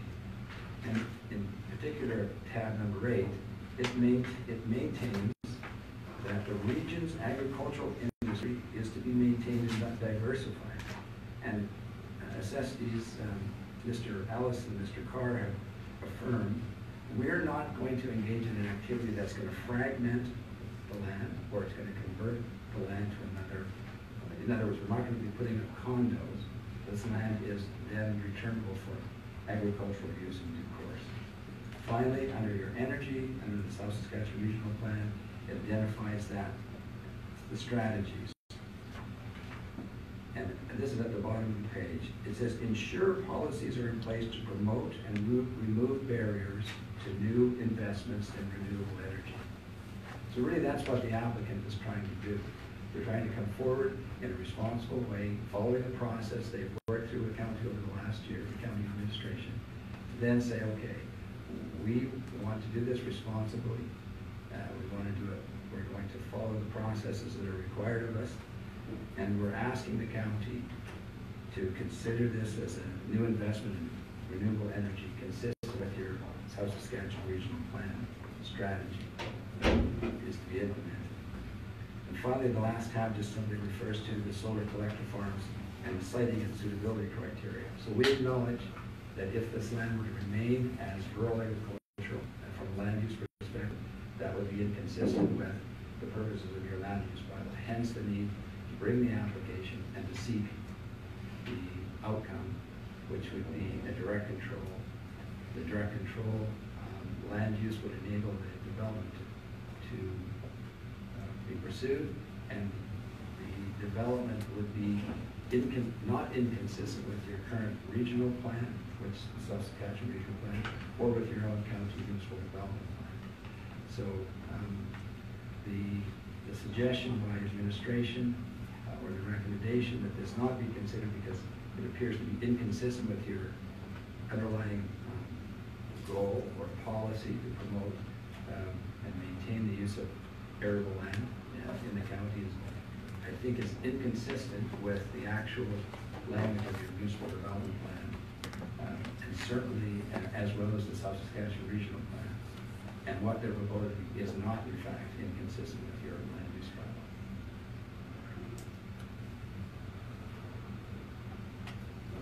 Questions from council?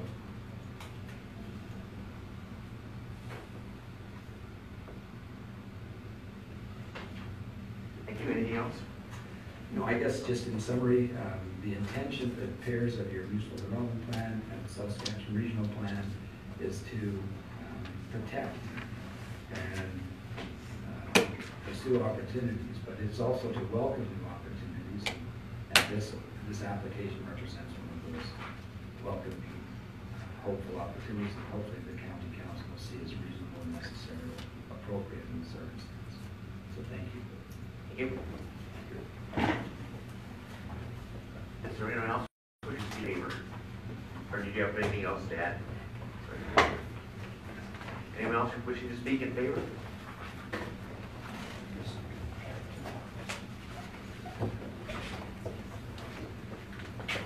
Good afternoon. Thank you. I'm Simon Boss. I'm the owner of the proposed sites. First of all, just to respond to some of the conversations that just occurred previously on decommission. Decommission is definitely was also part of the lease agreement that I signed onto, and I was looked at very in detail. So I feel very comfortable with that part of that. And I suppose some discussion around direct control. Well, I guess ultimately, I'm still going to be, to a certain extent, direct control of the property. And again, there is much language and detail in that in our lease agreement, and like site maintenance and those that type of nature. It is somewhat just in also now in response to Hillary's report on the specifically to the SMRID. It's somewhat interesting that they mentioned that has to be sold and dispersed of somehow, but it's interesting. I haven't heard of that personally, but because really the intent is to keep, maintain, and manage these water rights that I owe on this property, and part of that we will need for our maintenance schedule and plans that we have. Preliminary plans, I must say, but definitely it's been part of my thinking and of the whole project. So. And in conclusion, I guess I can say I think I've proven myself and to be responsible landowner, community member, and business owner, and I've taken the time to inform my neighbors well before this became public personally. So. And I think I'll be very transparent, and and I'm committed to operate in a responsible and in a neighborly fashion. So that's all I have to say. Thank you. Thank you. Any questions or response? No, guess not. Thank you. Is there anyone else who would like to speak in favor?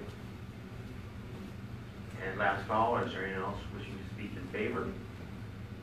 And one last call, is anyone wish to speak at all? Seeing none, does council have any questions? Oh, yes, Keith. Yes, Mr. Chair, just maybe because it was a mention here, and just to add for council's information that the Alberta Environment and Parks released in September 2018, so just a little bit less than 3 months ago or so, the Conservation and Reclamation Directive for renewable energy operations. So that was, there was a question on that was alluded to. I could be wrong. As far as we know, our office knows at this point, there's no fund established yet to which the method or the determination of how funds will flow for implementing that type of project. As mentioned, because the solar is fairly new, and a lot of these have a 20 to 30 year life cycle, that they maybe figure they have some time here to figure out the best method of how to do that. Because I don't think it's established yet by the government. But that reclamation directive was put in place in 2018, just so you know. Okay, any other questions? Seeing none, I would ask for a motion to close the public hearing. Move to.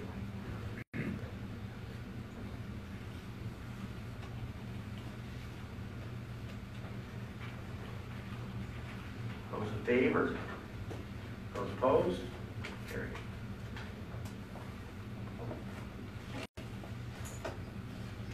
Anyway, do you have anything? You look like you want to speak.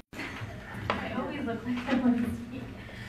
Thank you, Mr. Chairman. Now that the public hearing is closed, just with regards to moving forward on both of the applications, so council has the opportunity to go to second reading for both of the applications. They would be done separately because they are two separate bylaws.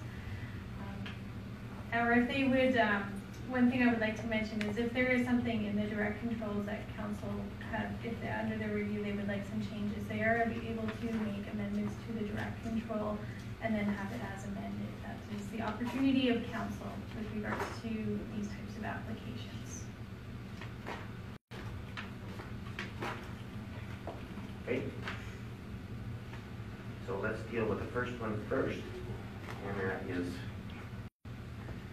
18-023.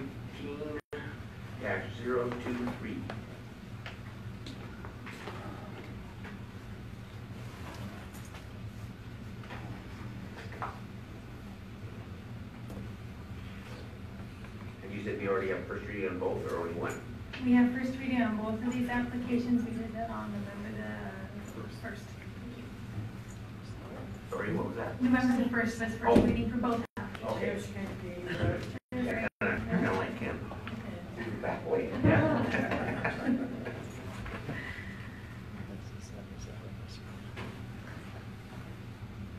What is your wish?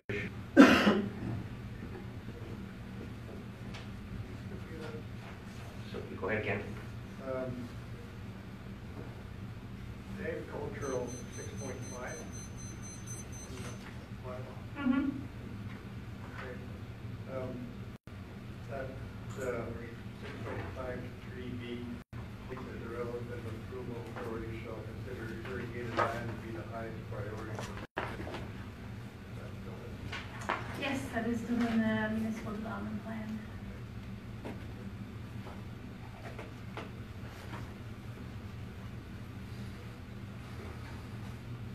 Do you need somebody to make a motion? Buzz? Well, I would like to make a motion that we refer this to, if that's possible, to December 2nd.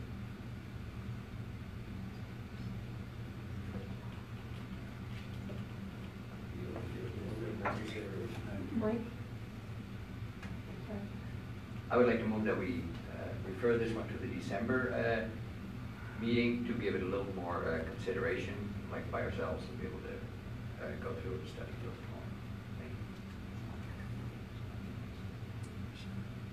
Is there a deadline on this? No, Mr. Chairman, there is no deadline on land use bylaw amendments at all. They're not like a subdivision or a development permit. So you can, as long as you have a defined date to which to consider it again, you can defer it to another date. So you want to bring it back to December 17th?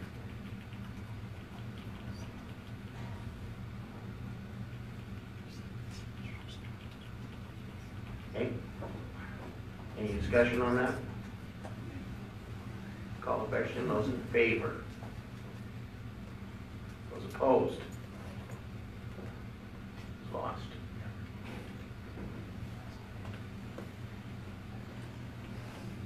Somebody else?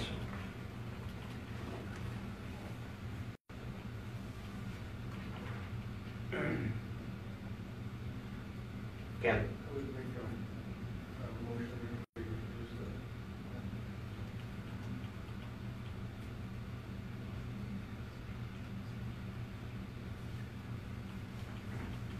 I would make a motion to refuse the application.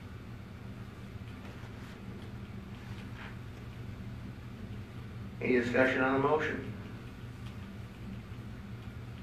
Boris? Well, yeah, thank you, Mr. Chairman.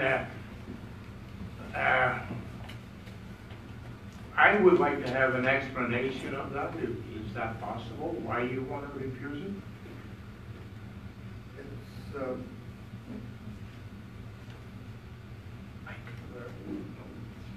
sorry. The bylaws are set in place to protect irrigated land, and that's the highest priority that we should be considering in doing developments. And that's an irrigated parcel.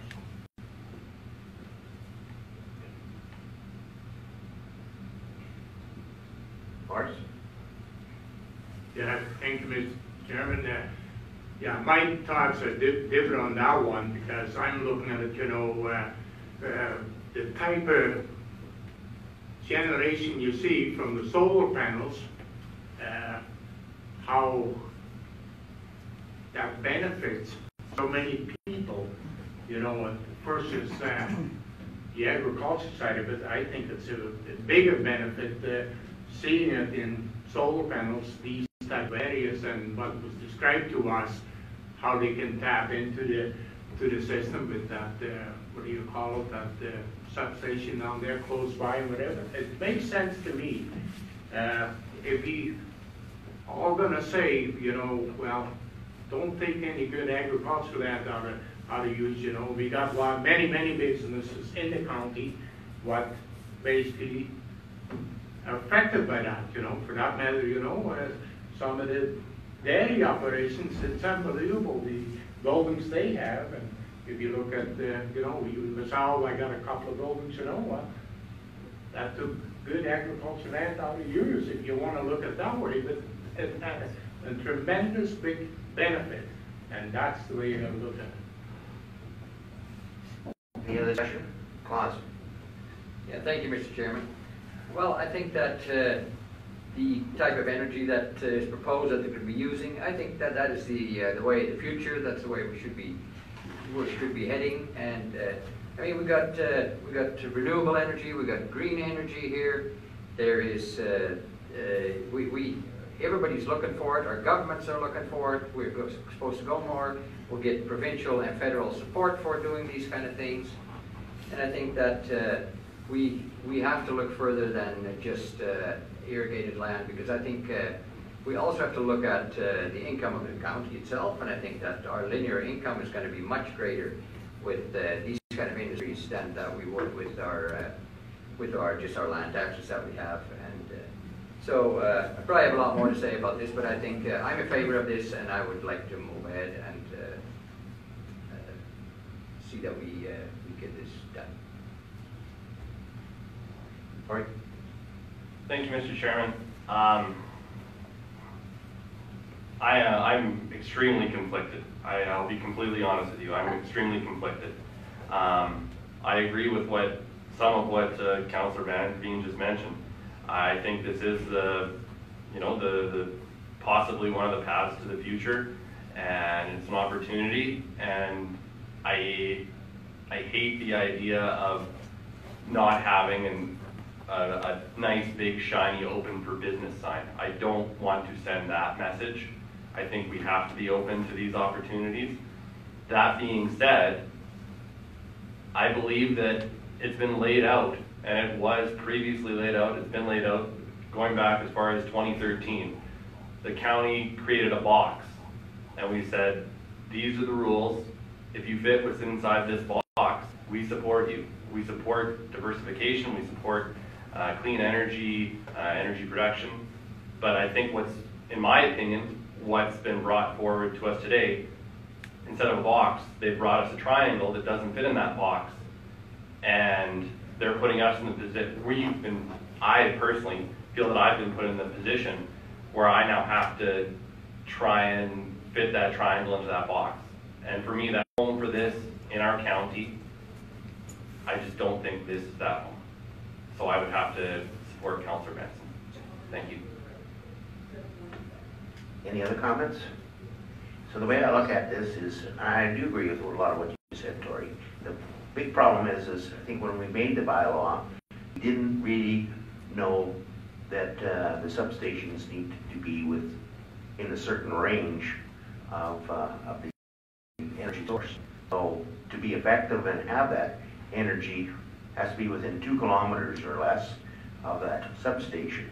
So really the way we produced our thoughts and our basis on what we came up for the bylaw really doesn't fit that either.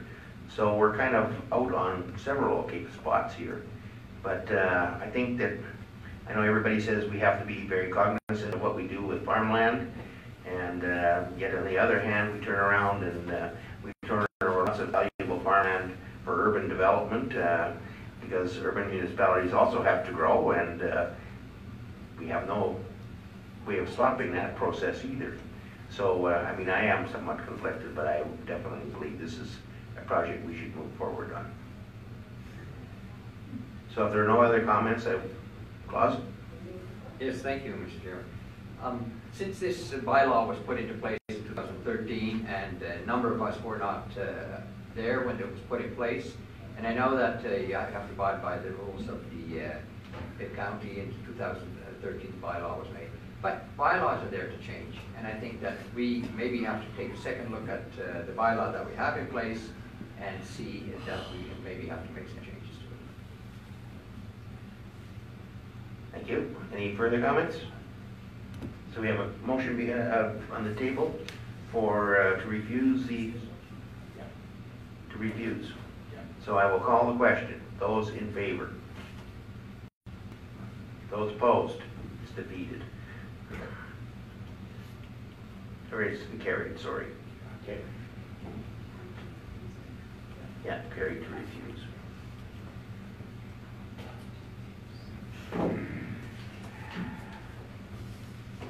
Okay, we'll have to deal with the next one. Bylaw 18-024.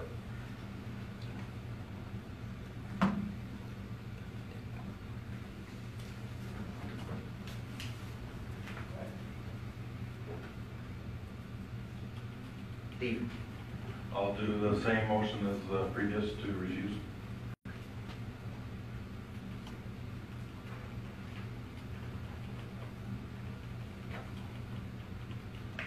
So a motion to defeat. Any discussion? Call for the question. Those in favor? Those opposed? Carried.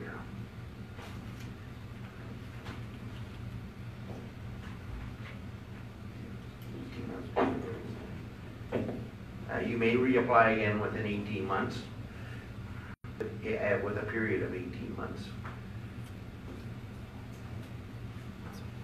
Thank you for coming today.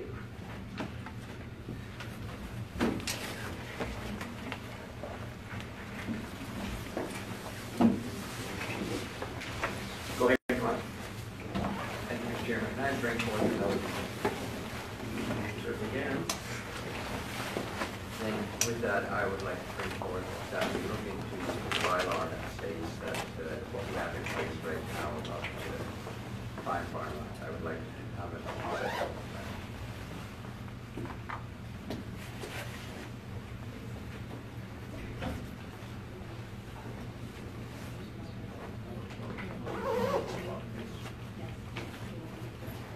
Okay. It's just a notice of motion. Not for the next meeting. No, it comes to the next meeting for a vote. That's all it is. Yeah. So don't get the big sweat, there's no problem. Thanks, Steve. The meeting after that.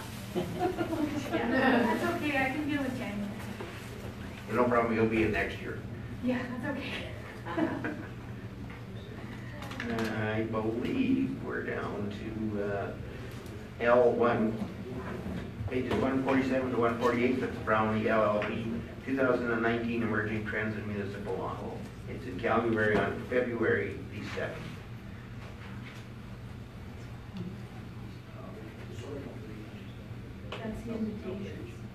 Yep. Sorry. 147, yes.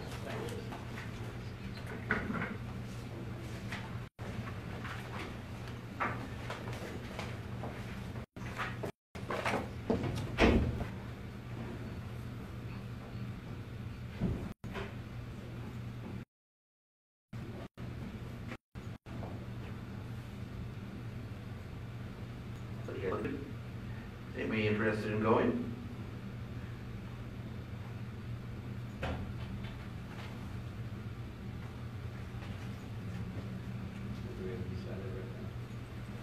Well, you could make a motion that any of council who would wish to go, may do so.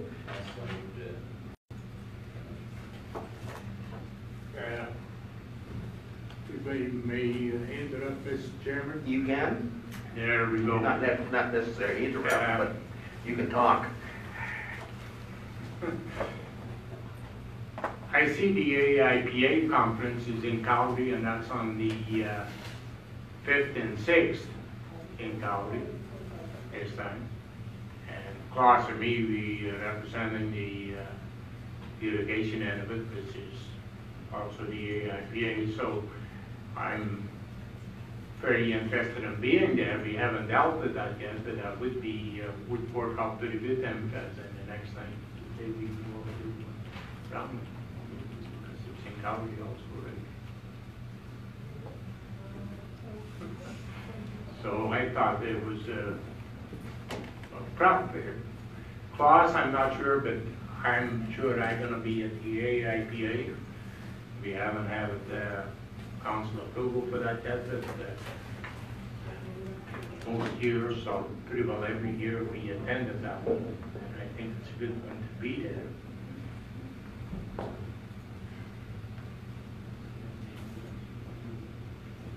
The Brownlee one or the API?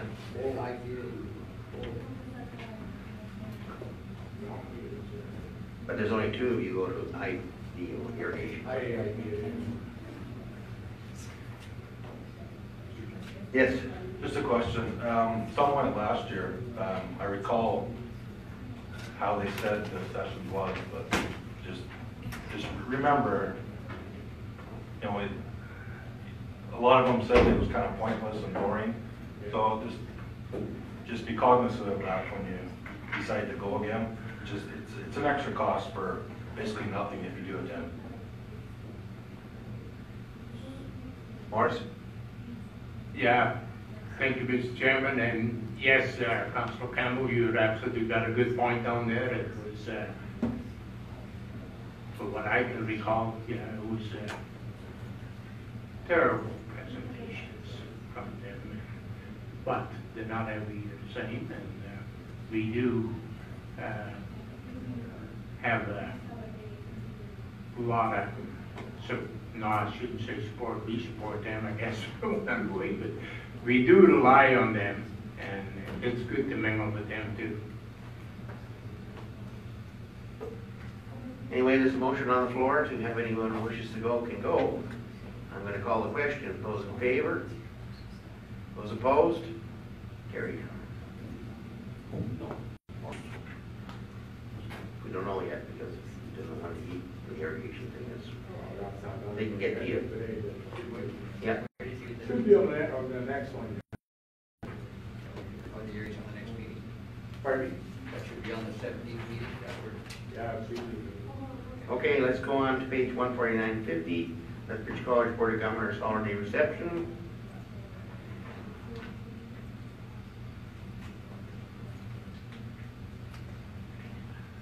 I did receive an invitation to go. Steve? I'll move that you be authorized to attend. The reading board is designated. Any discussion? For the question, those in favor? Opposed? Carried. Noble Burton District Emergency Services, 151 to 53. And the recommendation is any member wishing to attend may do so. You may make whatever motion you so choose. Do we go anyway, won't you, Steve? Oh, you got to go, so you won't be able to go? Okay. Who else is on emergency services? Tori, can you go?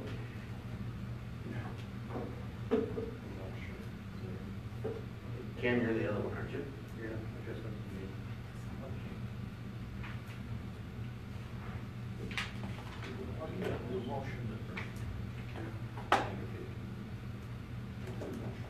Oh, somebody we can make a motion, yeah. Can you go, Tori? Yeah, I'll do the motion. They're willing and able to go. What's your motion? Did anybody wish you to go? Yeah, I guess so. Right. Don't you, for sure.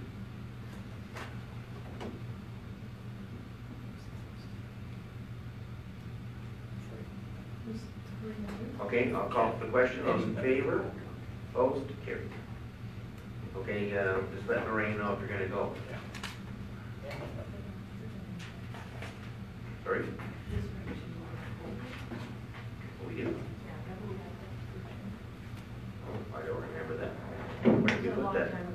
Right underneath. Must have been. Oh, I wonder, I got something else written in there. Oh, it's okay. Okay, the Coaldale Council would like a groundbreaking ceremony for the fire hall renovation expansion project, Monday, December the 10th.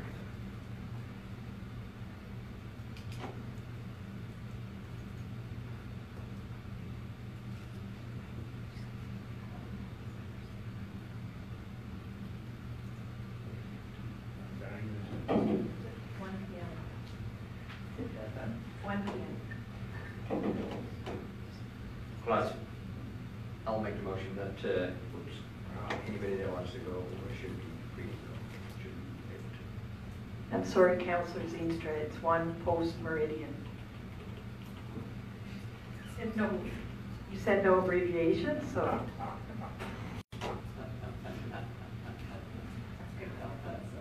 Well, that sure clears up a lot of things right away. Thank you.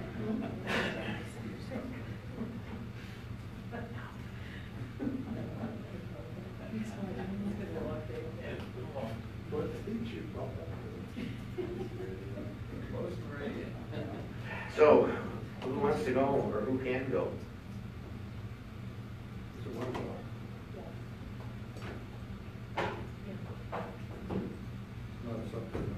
No, I don't think so. Doesn't say. You got one something to Pittsburgh that day? No, Van Lodge. Oh, Well, we should have something. well, make a motion. Send anybody or whomever.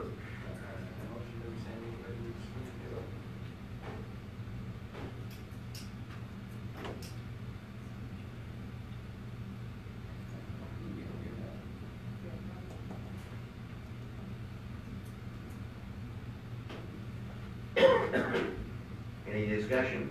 Call for the question. Those in favor? Opposed? Carried. Who wants to go? Let Lorraine know.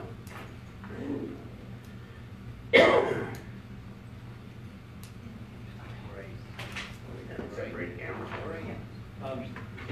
Yes. Do we have to deal with G2 yet? Oh, we do. Thank you. So pages 120 to 135. Bylaw 18-029. So well, no, we didn't. We didn't deal with it yet. We did. Yeah, we did. We did? Yeah. Sorry.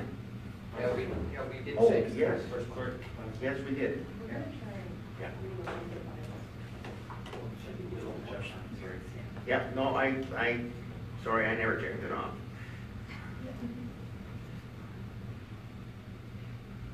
Okay, we need a motion to go into camera then. Move so.